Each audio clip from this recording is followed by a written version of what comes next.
দর্শক, এবার আসন্ন রমজান বাজার পরিস্থিতির খবর। রমজান শুরুর আগে দেশের বিভিন্ন বাজারে বরাবরের মতোই বেড়েছে নিত্যপণ্যের দাম। বিশেষ করে খেজুর, ফল, চিনি, ছোলা, ডাল, বেগুন, লেবু সহ রমজানের গুরুত্বপূর্ণ অনুষঙ্গের দাম বেড়েছে দ্বিগুণ। এজন্য অসাধু ব্যবসায়ীদের দায়ী করছেন ভোক্তারা। বিস্তারিত ডেস্ক রিপোর্টে। আর একদিন পর শুরু হচ্ছে রমজান মাস। এরই মধ্যে দেশের বিভিন্ন বাজারে বাড়তে শুরু করেছে নিত্যপণ্যের দাম। চট্টগ্রামের খাতুনগঞ্জ পাইকারি বাজারে সপ্তাহের ব্যবধানে ছোলা ও ডাল জাতীয় পণ্যের দাম কেজিতে 10 থেকে 20 টাকা পর্যন্ত বেড়েছে। প্রতি কেজি ছোলা মানভেদে বিক্রি হচ্ছে 85 থেকে 95 টাকায়। এছাড়া মটর ডাল 55, মসুর 95, কাবলি বুট 210 টাকায় বিক্রি হচ্ছে। পেঁয়াজ এক সপ্তাহ আগে ছিল 50 টাকা, এখন 60 টাকা। রসুন ছিল 160 টাকা, এখন 170 টাকা। আলু 25 টাকা। না, ভালো ছোলা বাজারে নেই সংকট। আর এমনি একটু মিডিয়াম কোয়ালিটির ওটা আমরা 80 বিক্রি করি, 80-85। বাজারে ছোলার দাম বেশি, খেসারির দাম বেশি। পাবনার পুষ্পপাড়া হাটে ভরা মৌসুমেও পেঁয়াজ বিক্রি হচ্ছে 50 থেকে 60 টাকা কেজি দরে। ক্রেতাদের দাবি 5 দিন আগেও এই পেঁয়াজ 40 টাকা কেজিতে বিক্রি হয়েছে। খেজুর মানভেদে 100 থেকে 200 টাকা বাড়তি দরে বিক্রি হচ্ছে। এছাড়া সপ্তাহের ব্যবধানে 120 টাকার লেবু বিক্রি হচ্ছে 160 টাকা কেজি দরে।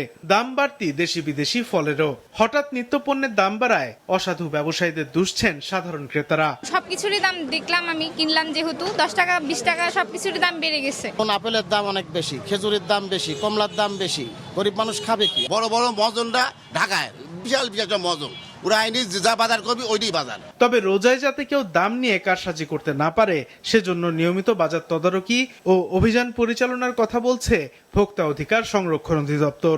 ব্যবসায়ীরা অসাধু পন্থা অবলম্বন করছেন, সেক্ষেত্রে তারা ভাউচার রাখছেন না, নিজের ইচ্ছা মতো বিক্রি করছেন। আমরা এই জন্য ভাউচার চেক করব খুচরা বিক্রেতার কাছে এবং পাইকারি বিক্রেতার কাছে আমরা জবাব চাইব যে সে কেন এত দামে বেশি বিক্রি করছে।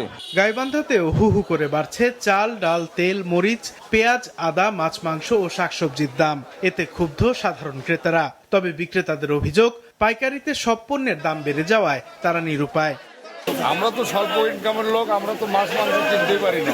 দরের উপর প্রশাসনের নিয়ন্ত্রণ নাই। যদি নিয়ন্ত্রণ থাকতো তাহলে বাজার মূল্য এত বৃদ্ধি পেত। প্রায় একই পরিস্থিতি সিরাজগঞ্জে। 40 টাকা দরের বেগুন বিক্রি হচ্ছে 90 টাকায়। কেজিতে 20 থেকে 30 টাকা বেড়েছে মুরগির দাম।